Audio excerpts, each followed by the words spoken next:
Hi, and welcome to another Storytime with Thisbe. Today we're going to be reading Disney's Pinocchio. So because it's a Disney book, it doesn't really say who rendered it, but somebody at Disney took care of that. Once upon a time, there was a friendly cricket named Jiminy. One night, Jiminy Cricket's travels took him to the workshop of Geppetto, an old woodcarver. Geppetto had just finished making a little boy puppet. "Now," Geppetto said, "I have just the name for you. Pinocchio," he said softly. "He almost looks alive." We got our good friend Jiminy over here. Pinocchio's over there.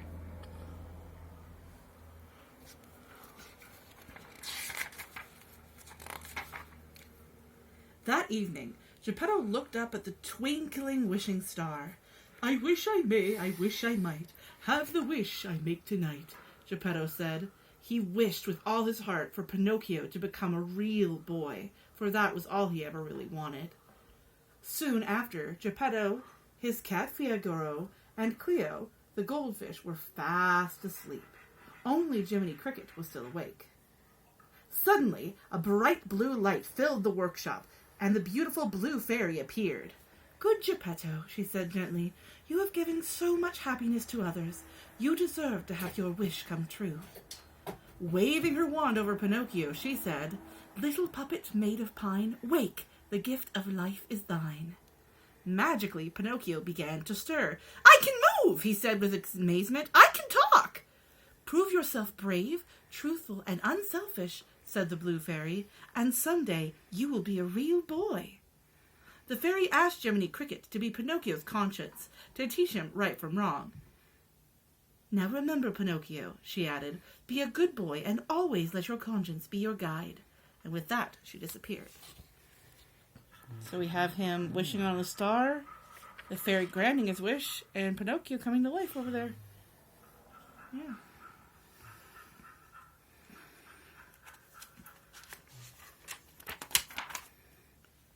Geppetto woke up and saw Pinocchio walking and talking.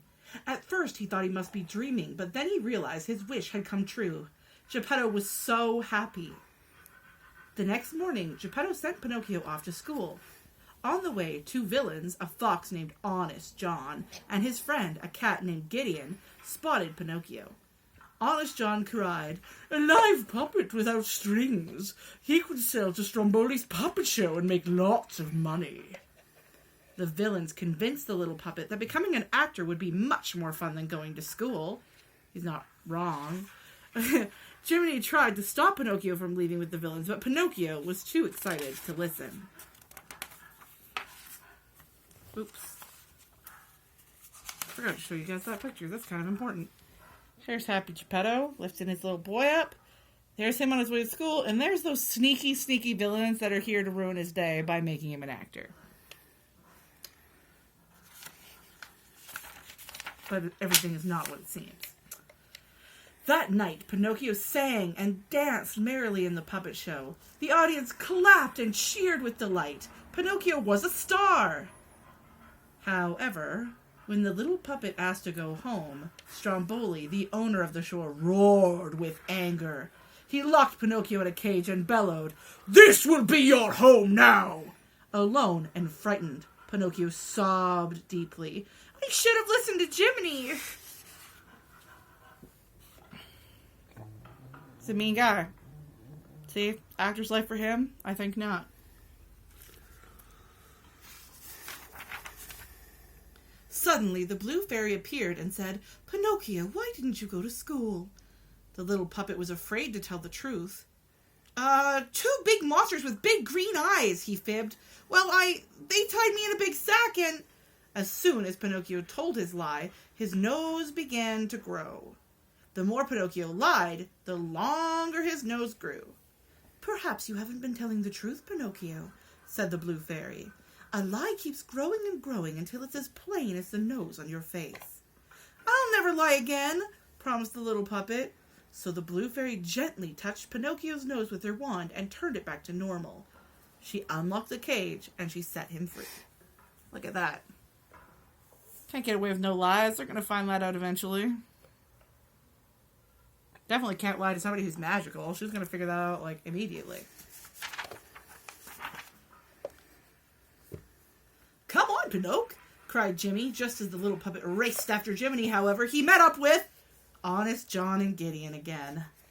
This time, they persuaded Pinocchio that he was ill, and he needed a holiday at a wonderful place called Pleasure Island.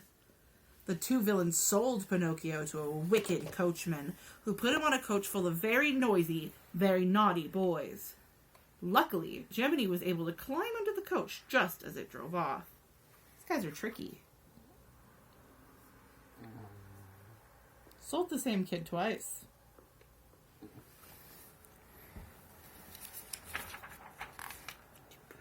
Pleasure Island was like a giant fun fair. The boys could have anything that they wanted and be as naughty as they liked. Jiminy begged Pinocchio to leave, but the little puppet wanted to stay and play pool with his new friend, Lampwick. Jiminy saw the wicked old coachman loading crates of donkeys onto a boat. One of the donkeys was crying and begging to go home to his mother. Jiminy was shocked. Somehow all the boys on Pleasure Island were being turned into donkeys. He needed to rescue poor Pinocchio before this happened to him.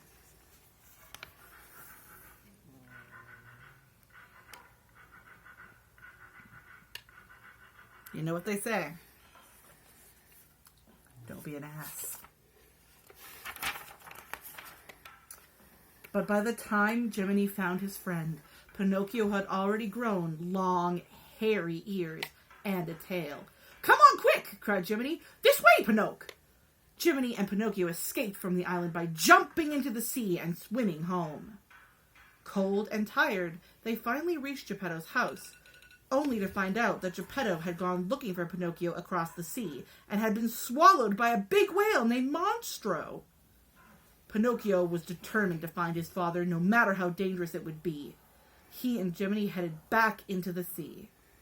Pinocchio and Jiminy asked the fish and the seahorses to help, but as soon as they heard Monstro's name, the creatures sped off in terror. To be fair, his name's Monstro. That's just asking for trouble. I guess I'll be aggressive.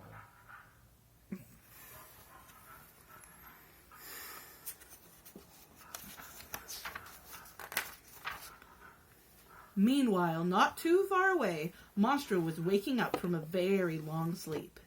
The whale was so hungry that he gulped down a large school of fish. Without realizing, he managed to swallow Pinocchio, too. Deep inside the whale's tummy, Pinocchio and his father were overjoyed to see each other once again. Pinocchio thought of a plan to escape as quick as he could. They'd build a fire to make lots of smoke inside Monstro and make him cough them up.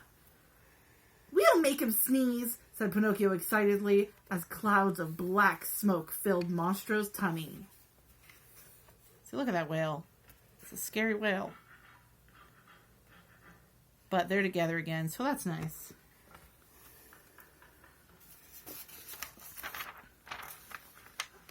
He gave an enormous sneeze. Achoo! And out they came on their little raft.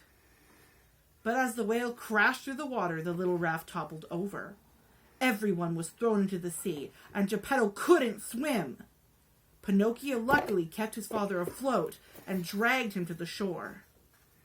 Minutes later, Jiminy found Geppetto, Figaro, and Cleo safely on the beach, but the little puppet was lying face down in the water. He wasn't moving.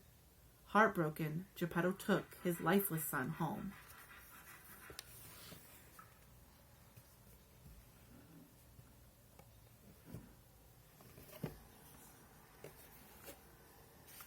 Don't get too sad. It's Disney. We're going to be okay. Geppetto knelt over Pinocchio and he wept. Just then, the blue fairy's dazzling light filled the room once again. Prove yourself brave, truthful, and unselfish, and someday you will be a real boy, the fairy gently said. Now awake, Pinocchio. Immediately, a bright light surrounded Pinocchio and he woke up. But he was no longer made of wood. He was a real boy, at last. Father, I'm alive, see? Pinocchio cried out in delight. This calls for a celebration, Geppetto cried joyfully. Jiminy proudly watched Pinocchio playing happily with his father. Now he knew that if you wish upon a star, your dreams really do come true. See, that worked out.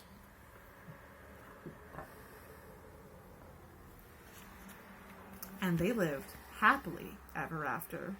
Thank you for joining me.